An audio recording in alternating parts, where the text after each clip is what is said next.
बाद निर्वाचन कमिश्नर अच्छा चुनाव कराया और खुल्लम खुल्ला आदमी वोट दिया। अपना वोट अपना देश से का, इसलिए हम लोग का डबल इंजन सरकार होने का। अभी तक देखा जा रहा है कि बीजेपी का सीट जो है तृणमूल कांग्रेस से काफी आगे है, ट्रेंडिंग ये बता देखिए रहा है। और भी आगे इशारा कर रहा है सारे। ये एब्सोल्युटली सब चाहते हैं बीजेपी सरकार बने, मोदी जी का सरकार हो।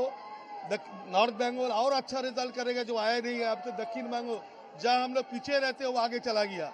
और देखिएगा जो आदमी पहले बड़ा बड़ा हैवी वेट था वो भी आज पीछे है। से और विश्वास ले और सपना बर्मन जो भी लीजिए, ये लोग आगे। पश्चिम बंगाल जहां पर जश्न की तस्वीरें जरूर सामने आ रही हैं, लेकिन मिठाई या लड्डू इस बार नहीं खिलाए जा रहे, बल्कि झालमुड़ी लोग एक दूसरे को खिला रहे हैं और कह रहे हैं प्रधानमंत्री मोदी का आना, झालमुड़ी खाना। यहाँ की झालमुड़ी न सिर्फ फेमस हुई है बल्कि जो कैंडिडेट हैं बीजेपी के लक्ष्मीकांत, वो भी अपनी सीट से आगे चल रहे हैं। और झालमुड़ी का जिक्र इस बार चुनावों में ऐसा हुआ कि वर्ल्ड फेमस हो गई झालमुड़ी, यानी कि जो भारतीय लोग विदेशों में बसते हैं वो भी झालमुड़ी खाते हुए नजर आए। तमाम वीडियो सोशल मीडिया पर वायरल होने लगे। सुधांशु जी, अलग अलग चीजें हैं जो चुनावों में वायरल हो जाती हैं, इस बार झालमुड़ी बड़ा फेमस हो गई और जीत के जश्न में लोग झालमुड़ी खिला रहे हैं एक दूसरे को। कुछ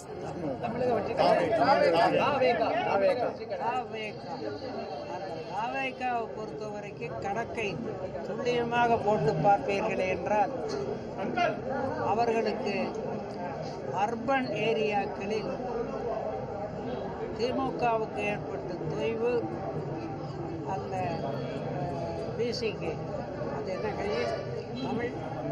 தமிழக வெற்றி கழகம் கழகத்துக்கு வெற்றியாக அமைந்திருக்கிறது. காரணம் அர்பன் अपडेट हमने आपको दिया था ममता बनर्जी को लेकर। ममता बनर्जी अपनी सीट भवानीपुर से पीछे चल रही हैं। ऐसा लग रहा है 15 साल बाद सत्ता हाथ से खिसकती हुई ममता बनर्जी के नजर आ रही है। जो नंबर्स हैं वो ऐसा ही इशारा कर रहे हैं। हालांकि नंबर थोड़ा सा घटा और थोड़ा सा बढ़ा है। टीएमसी 125 सीटों पर आगे है, बीजेपी 162 सीटों पर आगे अभी नजर आ रही है, जो अभी 165 पर थी। यानी थोड़ा सा नंबर टीएमसी का बढ़ गया, थोड़ा सा नंबर बीजेपी का घट गया। अब ये क्या बहुत ज्यादा कुछ परिवर्तन, इस पर भी निगाहें हैं। जश्न की अलग अलग तस्वीरें हैं, ढोल नगाड़े हैं, बैंड बाजा है जो अलग अलग अंदाज में अब सामने आ रहा है। जाहिर सी बात है जहां जिसके नंबर बढ़ रहे हैं वहां वो जश्न मनाता हुआ नजर आ रहा है। और आज का दिन ऐसा लग रहा है कि बीजेपी के लिए अलग अलग राज्यों से, 3 राज्यों से तो इनफैक्ट हम कह सकते हैं सरकार बनाती हुई बीजेपी अभी रुझानों में तो नजर आ रही है।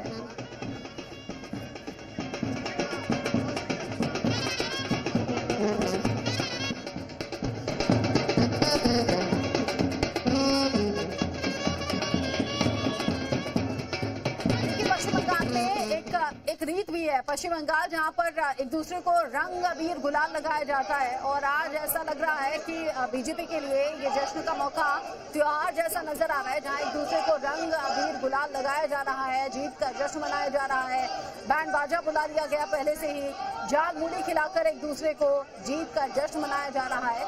नंबर्स ऐसे हैं ना, 162 पर बीजेपी अभी बढ़त बनाए हुए है। 293 में से 291 सीटों पर अभी जो रुझान है वो पिक्चर काफी हद तक साफ हो गई है। हालांकि नंबर थोड़ा सा घट रहा है, थोड़ा सा बढ़ रहा है, लेकिन जिस तरीके से, जिस अंदाज में ये तस्वीर अभी तक की सामने आई है वो बता रही है कि बीजेपी के लिए आज का दिन खास होने वाला है और खास के साथ साथ ऐतिहासिक भी होने वाला है। पश्चिम बंगाल में जहां पर बीजेपी अगर इसी तरीके से बढ़त बनाती है, रिजल्ट में तब्दील होते हैं रुझान, तो फिर पश्चिम बंगाल में पहली बार बीजेपी सरकार भी बना सकती है। लेकिन जो क्लियर मैंडेट है वो असम में, पुडुचेरी में सीधे तौर पर नजर आ रहा है। दूर दूर तक जो कांग्रेस प्लस है वो फाइट में नजर नहीं आ रही है। पुडुचेरी में तो काफी पीछे है क्योंकि बीजेपी प्लस 22 सीटों पर आगे और जो कांग्रेस प्लस है वो महज 6 सीटों पर आगे है। यानी पुडुचेरी में क्लियरली बीजेपी सरकार बनाती हुई नजर आ रही है। इधर असम में बीजेपी 98 सीटों पर आगे है, कांग्रेस 26 सीटों पर आगे है। तो क्लियरली असम में भी हेमंत बिस्वा शर्मा एक बार फिर से जीत रहे हैं, हैट्रिक लगाते हुए वो यहाँ पर नजर आ रहे हैं। लेकिन हाँ, केरल में, तमिलनाडु में ये बड़ा परिवर्तन जरूर नजर आ रहा है पश्चिम बंगाल के साथ साथ। केरल जहां पर यूडीएफ 93 सीटों पर आगे है और जो फासला है एलडीएफ से वो दोगुने से ज्यादा है, जबकि बीजेपी प्लस जो अभी 5 से 6 सीटों पर आगे थी अब सिर्फ 1 सीट पर आगे नजर आ रही है। तमिलनाडु जहां पर विजय थलपति की पार्टी कमाल कर गई है, टीवी के जो 100 के ऊपर पहुंच गया है आंकड़ा 103 पर, लेकिन अभी भी यहाँ पर जो आंकड़ा है 118 का चाहिए होगा सरकार बनाने के लिए। तो अब सवाल ये कि विजय थलपति हाथ किससे मिलाएंगे? डीएमके के खिलाफ तो चुनावी मैदान में है, तो डीएमके या फिर एआईएडीएमके या फिर क्या पार्टी टूटेगी, या फिर जो जीते हुए विधायक हैं वो क्या इधर से उधर होंगे, ये सब कुछ देखने वाली बात होगी कौन किससे हाथ मिलाता है। लेकिन फिलहाल के लिए अभिनेता से नेता बने विजय थलपति, जिनकी पार्टी सबसे आगे तमिलनाडु में नजर आ रही है, फैन फॉलोइंग जो उनकी सिनेमा में होती है, टीवी स्क्रीन पर होती है, वो यहाँ राजनीति के मैदान में भी नजर आ रही है। जीत की तस्वीरें, जश्न की तस्वीरें अलग अलग अंदाज में सामने आ रही हैं। पश्चिम बंगाल में जो आंकड़ा है वो बीजेपी के लिए आज की डेट में सबसे बड़ा जश्न होगा, क्योंकि ऐतिहासिक अगर ये रुझान जीत में तब्दील होते हैं तो ये ऐतिहासिक जीत बीजेपी की होगी। बीजेपी जो कि पहली बार पश्चिम बंगाल में सरकार बना सकती है अगर ये रुझान नतीजों में तब्दील होते हैं तो। लेकिन सवाल ये, पश्चिम बंगाल जहां पर ममता बनर्जी पिछले 15 साल से सत्ता में रही, पिछले विधानसभा चुनाव भी बड़े इंटरेस्टिंग रहे। ममता बनर्जी ने साबित कर दिया था कि एक पैर से वो फुटबॉल भी खेल। 63 নম্বর ওয়ার্ডে আমার ডেফিসিট হয়েছিল অ্যাপ্রক্স 2000। সেকেন্ড রাউন্ড ছিল হিন্দু এলাকা, আমিও 2000 কভার করেছি এবং এখন 2200 ভোটে আমি লিড করছি ভবানীপুর অ্যাসেম্বলি থেকে। মমতা ব্যানার্জি পিছিয়ে গেছে।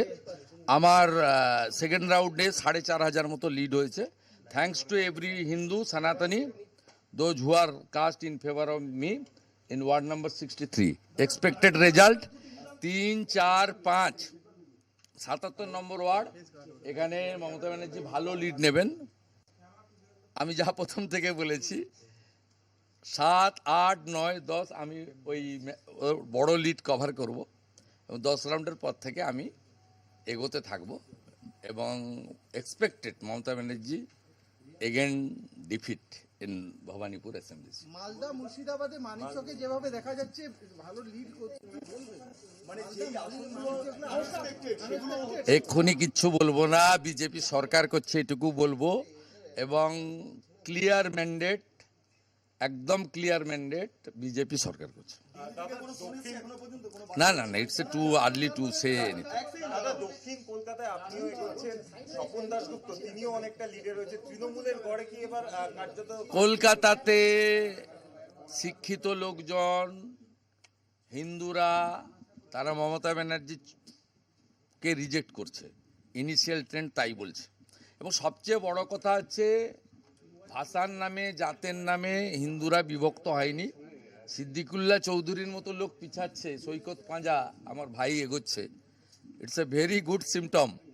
ডায়মন্ড হারবারে দীপক হালদার এগোচ্ছে, ইটস দ্য আনএক্সপেক্টেড, মানে যে সিটগুলো বাকি তো এক্সপেক্টেড। শিবপুরে আমরা এগোচ্ছি, নর্থ হাওড়া এগোচ্ছি, ভেরি গুড ট্রেন্ড। কলকাতাতে বিজেপি ডাব ফোটাতে শুরু করে দিয়েছে, রাসবিহারীতে এগিয়ে রয়েছেন স্বপন দাশগুপ্ত। ভবানীপুর বলছেন না কেন, 2200 ওঠে গিয়ে এরপরে আমি পেছাবো 77-এ, যেখানে ওদের ভোট অনেক, আমি অনেকটাই পেছাবো, তারপর আমি মেকআপ করবো। আমি যখন 70 নম্বর ওয়ার্ডে ঢুকবো তখন ছক্কা মারতে শুরু করবো। আপনি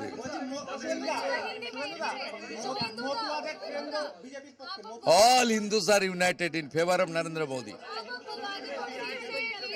মোদীজির জয়, পশ্চিমবাংলার জনগণের জয়। मेरा एक्सपेक्टेड है, मेरा 4500 लीड हुआ सेकेंड राउंड में, एक्सपेक्टेड है। हिंदू बहुल क्षेत्र था। टीएमसी की तरफ से बोला जा रहा है कि भी जो वार्ड है वो आपके फेवर में, आपके जो मेजॉरिटी वार्ड है वो बाद वाले जब खुलेंगे। शुभेंदु अधिकारी जो अपनी जीत को लेकर कॉन्फिडेंट हैं, कह रहे हैं 4,500 वोटों से वो जीतते हुए नजर आ रहे हैं। साथ ही साथ प्रधानमंत्री मोदी का शुक्रिया अदा किया, पश्चिम बंगाल के लोगों का शुक्रिया अदा किया।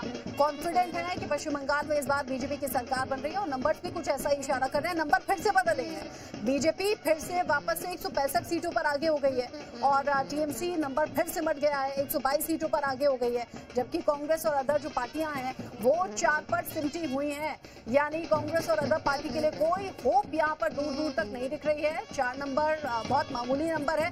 जो कांटे का मुकाबला है, जो कांटे की टक्कर है, वो टीएमसी और बीजेपी में मानी जा रही थी, लेकिन बीजेपी जिस तरीके से बढ़त बनाए हुए है, ऐसा लग रहा है कि इस बार बीजेपी का जो कमल है वो पश्चिम बंगाल में खिल गया है। ममता बनर्जी के हाथ से सत्ता फिसल गई है। जो नंबर से अब तक वो यही इशारा करते हैं।